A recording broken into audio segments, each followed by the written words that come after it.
We started our walk to the Blue Peter memorials by the upper reaches of the Water of Ken at Craigengillan.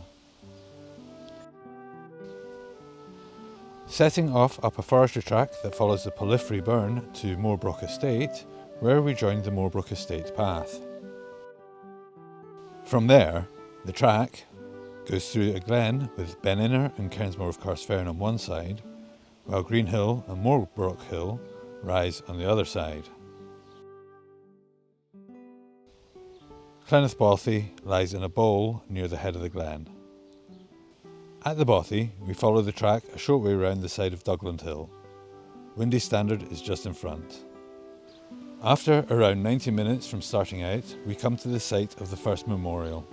This is the memorial to David Hunter Blair, who was the pilot of the Blue Peter Spitfire AD540, which crashed on the 23rd of May, some sort of 81 years ago. It's a bit of a pull up to the memorial, but a lot easier to find now because of the track that's been built to facilitate Moorbrock Estate and some of the wind farm traffic.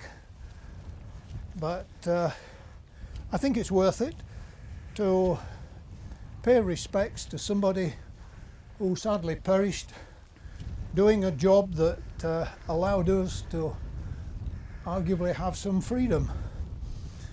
And we'll see in a moment when we get here the distance between this site, which is where he landed having ejected from his aircraft, and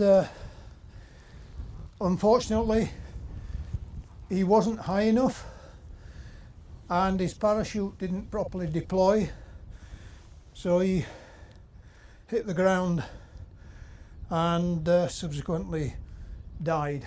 The plaque reads, "Near this spot on the 23rd of May 1942, pilot of Sir David Hunter Blair, aged 19, a Scot from Ayrshire, was mortally wounded after parachuting from Spitfire MK VB AD540, Blue Peter.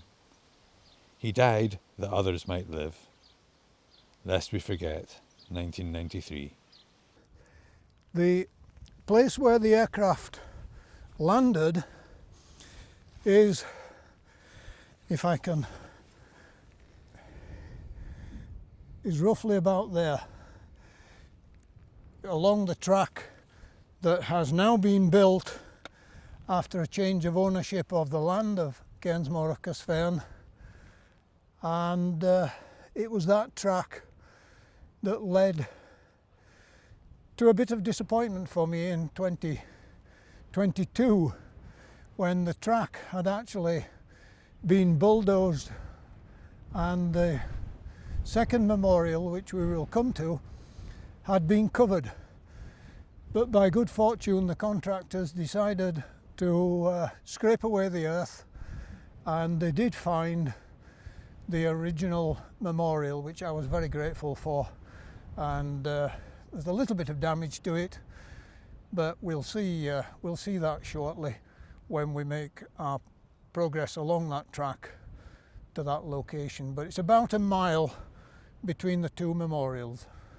There is a gate, see if we can do it over there, just around over there, that we're going to aim for to go and cross.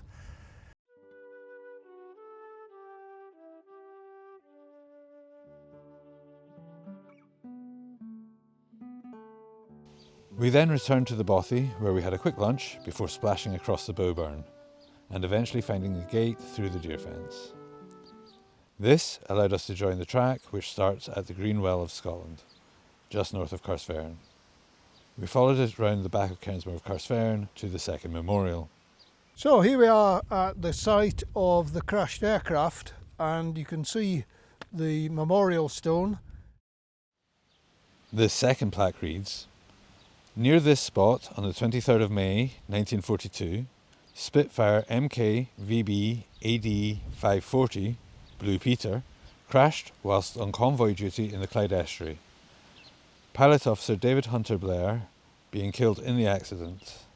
The aircraft lay hidden for 51 years to the day it crashed until discovered by Ralph Davidson of the DGAG on the 23rd of May 1993.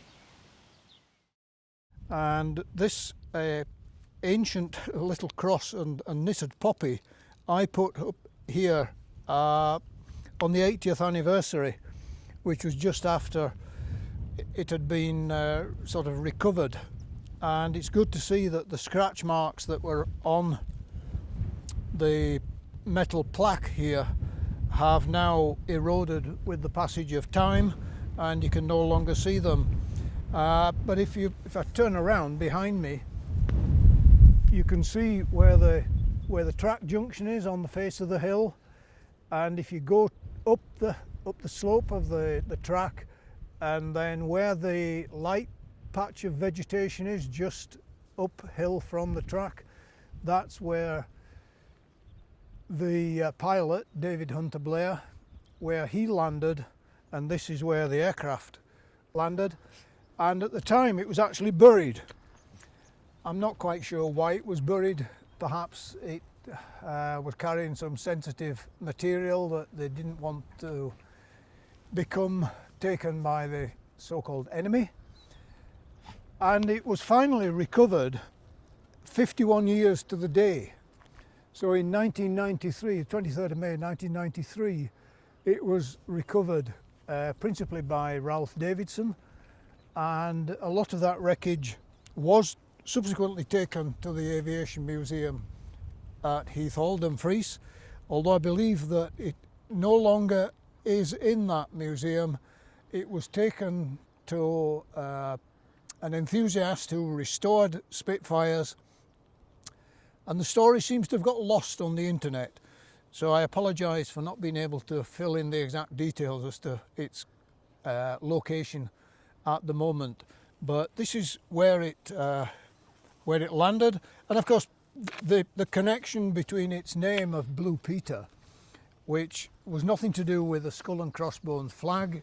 It was the name of a racehorse, and at the time some well-meaning ladies raised funds, and they gave names of Spitfires down in England to various Spitfires, and this one was named Blue Peter. And of course the Blue Peter programme that some older members might appreciate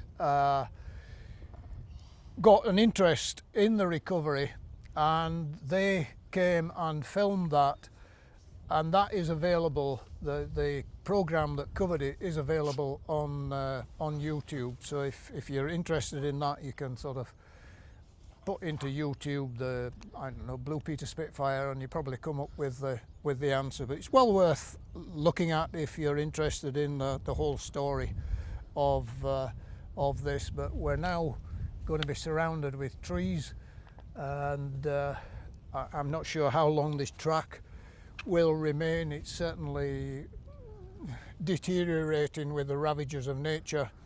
It's nothing like it was a couple of years ago when I came along here, and the horizon is changing with wind farms. It's just a change of the times.